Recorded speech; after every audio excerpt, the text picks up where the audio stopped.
They say neighborhood cookouts bring people together. Well, in my case, it brought out the worst in one woman and the truth in front of the entire community. This wasn't just another Saturday BBQ, it was the day Karen, the self-declared queen of the HOA, tried to bulldoze my backyard dreams with her army of rule-wielding minions. But what she didn't expect was that the law doesn't work the way she thinks it does. And when the cops showed up, oh, they didn't just shut her down, they embarrassed her so badly. She hasn't shown her face since. It all started 2 weeks before the 4th of July. I just moved into this quiet, suburban neighborhood, a place that promised peaceful mornings, friendly neighbors, and maybe, just maybe, the chance to host the kind of family BBQs I'd always wanted. So I got to work, cleaned up the yard, bought a decent smoker, even splurged on one of those big patio umbrellas from Costco. It was supposed to be the beginning of something good, but trouble has a way of sniffing out happiness, doesn't it? Enter Karen. She showed up on my doorstep the moment I rolled my smoker into place. I just want to kindly remind you that open flame cooking appliances are strictly regulated in this community, she said, clutching her little, a binder like it was the Constitution itself. I smiled. I wasn't looking for trouble. It's a pellet smoker, I told her. Electric, no open flame, totally within code. She blinked, caught off guard that I actually read the HOA rules before I moved in. Oh, well, still, she sniffed. Noise levels must be kept minimal, and gatherings over 10 people require notice to the board. I nodded politely. Got it. Appreciate the heads up. What I didn't know then was that Karen wasn't just giving a heads up, she was laying the groundwork for war. In the days leading up to the BBQ, I saw her 3 times. Once taking pictures of my yard from across the street, once measuring the distance between my smoker and the fence, and once talking to a group of 3 men I'd never seen before, pointing at my house and whispering like some wannabe mob boss. I didn't think much of it until July 3rd rolled around. The BBQ started simple. Family, a few friends, some burgers sizzling, corn on the cob, music playing low, kids tossing a football on the lawn. Harmless, joyful, American. Then, around 4 p.m., the Goons arrived. 3 guys in reflective vests, walking into my backyard like they owned the place. One was holding a tape measure, another had a clipboard. The third had a GoPro strapped to his chest like he was filming an episode of Karen's Neighborhood Enforcement Unit. Sir, we're here on behalf of the HOA Compliance Committee. The clipboard guy said. No, you're not, I replied flatly. There's no official committee with enforcement power. I read the bylaws. They looked at each other, stunned. Well, we were instructed by Karen to conduct a code inspection. She's the HOA president. She's the acting president, I corrected. And even she doesn't have the authority to send people onto private property without consent. That's when I turned to the GoPro guy. Are you filming my family? Right now? He hesitated. For documentation purposes. You can document the sidewalk, I said, stepping forward. Not my kids. One of my guests, a retired Navy guy named Tony, stood up from his chair. Y'all need to leave, he said calmly. Now, and just like that, Karen herself marched around the corner, phone in hand, recording. This is all being recorded. For legal purposes, she shouted. You're in violation of multiple HOA codes. This is an unauthorized gathering with illegal equipment. Illegal? I repeated, stunned. That smoker is a fire hazard, she bellowed. You have more than 10 guests. There are no permits. And your grass is too dry for open flames. You mean the smoker that runs on electricity? I asked, and is currently on a cement slab, 10 feet from anything flammable? Tony added, Don't talk to me like that. Karen snapped. Now. The kids were silent. Everyone had stopped eating. This was no longer a party, it was turning into a scene. I turned to Karen. You have 10 seconds to leave my yard or I'm calling the police. She smirked. Oh, go ahead, I already did. I raised an eyebrow. You called the cops on me? For grilling food on my own property? You bet I did. 5 minutes later, we heard the sirens. And that's when the story flipped. 2 squad cars pulled up. A tall officer stepped out, surveyed the scene, and made a beeline straight for her. Me, afternoon, sir. We got a call about a possible fire code violation. I nodded. Yes, officer. I'm the homeowner. Everything's within regulation. Karen stormed over, waving her phone like it was a badge. This man is creating an unsafe environment. He's using illegal equipment, and there are far too many people here. The officer turned calmly toward her. Ma'am, do you live here? Well, no, but I'm the HOA president. He held up a hand. So you're not a resident of this property? No, but I'm within my rights to, ma'am, he said, voice firm now. You and your associates are currently trespassing. Karen blinked. What? No, I'm trying to enforce the rules.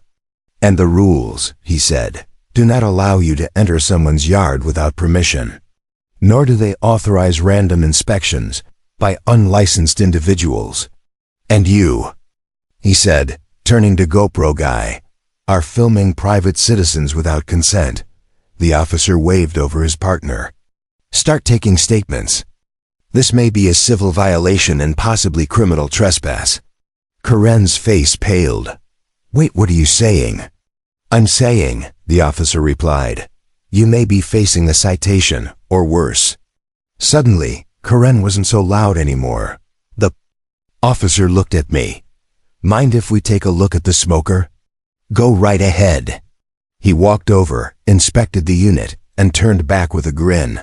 This is cleaner than the one we use at the station.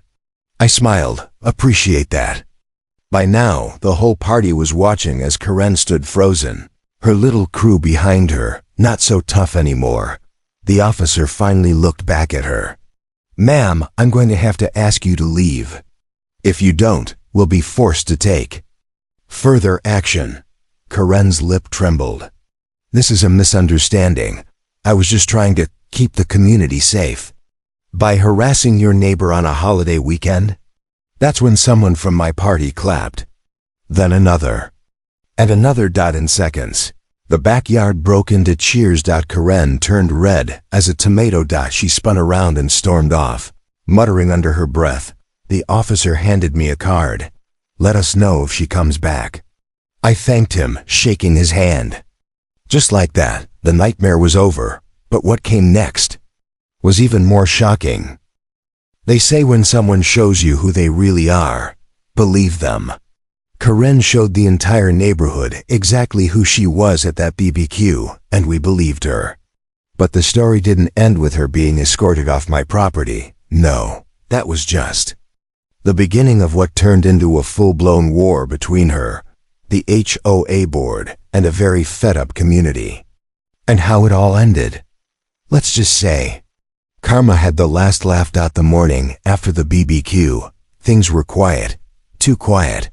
I figured Karen had finally gotten the message. But by noon, I got a formal notice on my doorstep, one of those fancy envelopes with the HOA seal and urgent notice of infraction in bold red letters. I opened it, already feeling the heat rise in my chest. It accused me of multiple violations: unauthorized gathering, use of prohibited equipment, disturbance of peace, and my favorite, hostile behavior toward HOA officials. The kicker? A $500 fine and a demand to appear before the board. I laughed out loud. First, nothing in the letter was even enforceable. The HOA doesn't have authority over gatherings that follow city ordinances. My smoker was explicitly allowed. And there's nothing in the bylaws about hostility, especially when someone trespasses onto your property. But Karen had gone full dictator. She used her temporary position as acting president to fabricate infractions, and she was counting on no one pushing back. She miscalculated. I made copies of everything: photos from the party, video clips of her goons, even the officer's statement. Then I started talking to neighbors. Turns out, I wasn't the first person she'd targeted. One woman told me Karen fined her for having a birthday balloon tied to her mailbox, said it violated decorative code standards. Another guy got a notice for prolonged idling because he warmed up his truck in the morning before work. She watches us, one neighbor whispered. Like ... from the bushes. That's when I decided enough was enough. I wasn't going to show up to her fake tribunal and play along with her little HOA, a fantasy court. I was going to take this public so I printed flyers bright yellow bold. Letters. Community meeting. Let's talk about our HOA. I posted them on every mailbox, every pole, every bulletin board in the neighborhood. I even set up chairs in my front yard under a big tent. When Saturday came, over 40 people showed up. And Karen? Oh, she showed up too, but not to talk. No, she stood at the edge of the lawn with her arms crossed and a scowl like a cartoon villain. I stepped up with a microphone and told the full story, how she sent unlicensed men into my yard, how she filmed my children without consent, how she tried to fine me for following rules she didn't even understand. Then, one by one, other neighbors came forward. A single mother who'd been threatened with foreclosure over a missing trash lid. An elderly couple told us how Karen demanded they repaint their house because it was a few shades off. Even a high school student no older than 16 said Karen told him he couldn't skateboard in his own driveway because it was a disruption. The crowd was stunned. But then came the real mic drop. Tony, the retired Navy guy, stood up holding a printed packet. I spoke with the city's Department of Housing Compliance, he said. I also requested a review of the HOA charter. And guess what? Karen isn't the president. Her term expired 3 months ago, and no formal election was ever held. Meaning every action she's taken since then is invalid. Gasps, real ones. Karen turned pale. That can't be true. She cried out. Tony raised an eyebrow. You forged your authority. That's not just unethical, it's illegal. The crowd erupted. Some cheered, some shouted. Karen tried to speak again, but this time, no one was listening. Someone handed me a clipboard. Start a petition, they said. Let's remove her permanently. And we did. Over the next 2 days we gathered signatures, enough to demand a full HOA audit and an emergency election. I submitted the paperwork through official channels. Meanwhile, Karen tried desperately to salvage what little power she had left. She sent out emails accusing me of inciting rebellion, claiming we were a mob of anarchists. But no one believed her anymore. And then, the final blow. A few days later, I got a call from Officer Martinez, the same one who responded to the BBQ incident. He told me Karine filed a complaint ... against him. She said he abused authority and disrespected the HOA leadership. And what did the department say? I asked, half laughing. She was told she could attend a community policing seminar if she wanted to understand jurisdiction, he said. But as far as we're concerned, she wasted city resources. And we've now flagged her address for nuisance complaints. Poetic justice. But here's the part that made the whole neighborhood erupt in laughter. Karen, desperate to save face, decided to run for HOA president again during the emergency election we forced. She showed up with glossy flyers, a whole speech about restoring order, and even tried to serve cookies at the community center. She received exactly 2 votes, hers and her husband's. The new president? Tony, unanimous victory. First order of business? Dismantle all of Karen's made-up rules, refund every fine she dished out, and reinstate a democratic process that hadn't existed since she wormed her way into power. Karen? She resigned from the HOA entirely 2 days later. Moved out within a month. Her house? Bought by a lovely young couple who ironically hosted a massive neighborhood BBQ as their first event. I brought the ribs, and that same officer showed up. 2 off duty, this time with his own homemade barbecue sauce. The neighborhood isn't perfect, but it's ours again. Peaceful, warm, and filled with the kind of people who look out for each other. And the next time someone tries to rule through fear and fake authority, we've got lawn chairs, brisket, and about 60 witnesses ready to remind them, this community doesn't bow to Karen stat, not anymore.